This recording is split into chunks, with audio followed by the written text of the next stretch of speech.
screen. So I would now like to take you to what we discovered during our explorative phase in the last couple of months. We realized a few key principles that we would like to see in place for the Transformative Finance Lab. One is that the TFL would be a modular process. This is very important. You will see this later. We designed the lab in modular ways in key steps, and we would like to make sure that people can join at different stages of this entire process. So you don't have to be with us for the entire process, but it's already also possible just to pick those stages that are most attractive to you. So in combination with that, there's this principle of flexibility. We will be able to respond in a flexible way to the emergence of the topic. So first of all, while we're designing a generic methodology that can be applied to different topics, no topic is the same. So already the starting conditions will be different.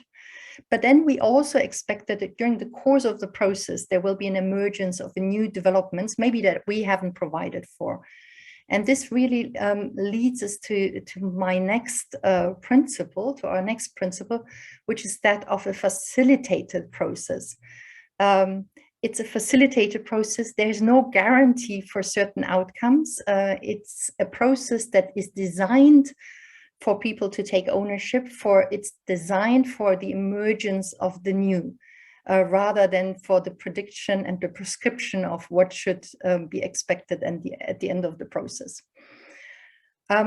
And in line with that also, if you have, and we very much hope that there will be some front runners and pioneers taking ownership for certain topics, taking ownership for certain ideas that will emerge during the course of these labs.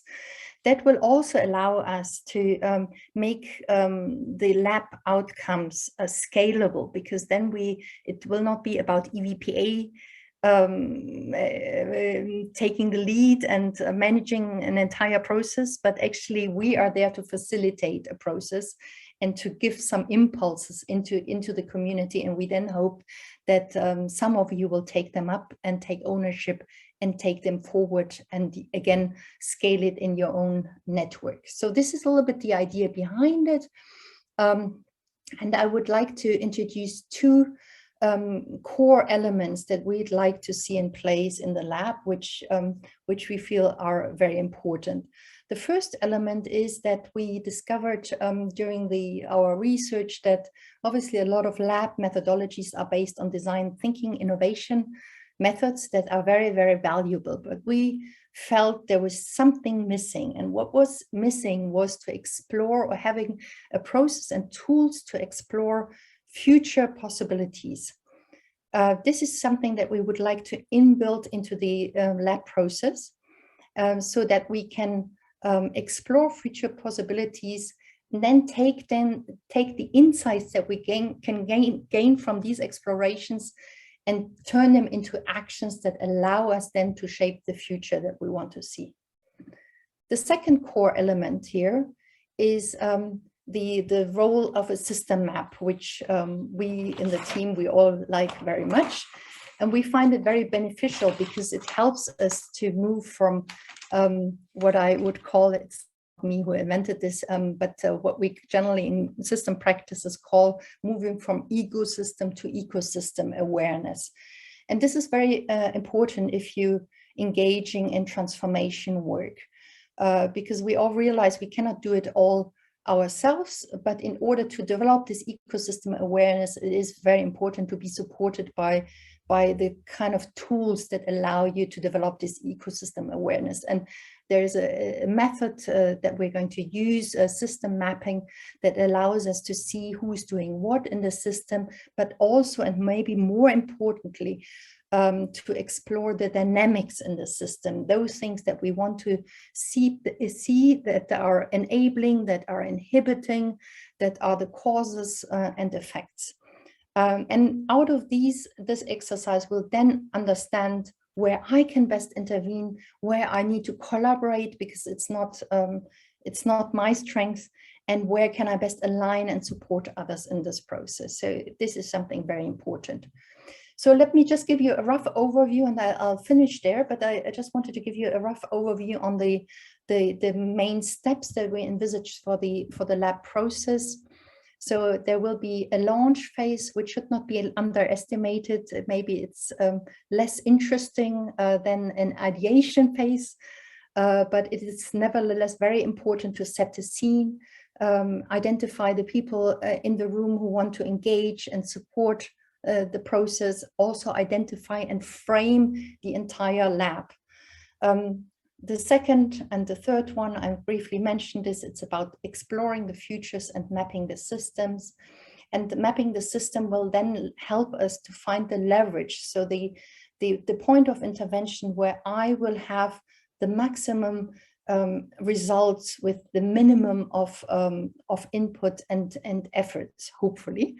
And by every stakeholder identifying their specific leverage, we can then identify also how we best collaborate together. So this is why this element of self-reflection is also very, very important in this process. It's not only what's out there, but it's really what's inside us. This is based on the assumption that the success of an intervention is really related to who we are as leaders in the impact economy. And this relates to us individuals, but also as organizations. And this is why this element is very important to us.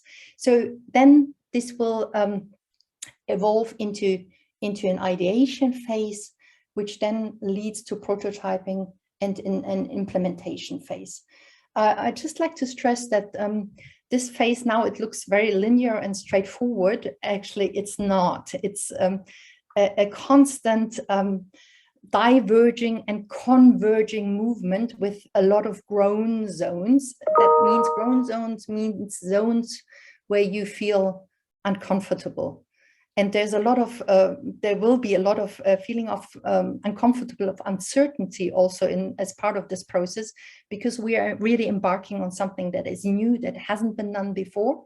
And it's really about going through these grown zones and recognizing it's actually part of this process and accepting that these grown zones exist. So you might wonder, so how long does this take, this lab process? And this is amazing and surprising to many people. It actually can range from 1 day to 1.5 years and even more. So we talk to people who engaged in lab processes that take more than 1.5 years. 1 day is already very short, but it's also possible. So there's a whole range of different labs depending on really your objectives and the kind of framing and the kind of ambition you set out and what you want to achieve with your lab process. So I stop there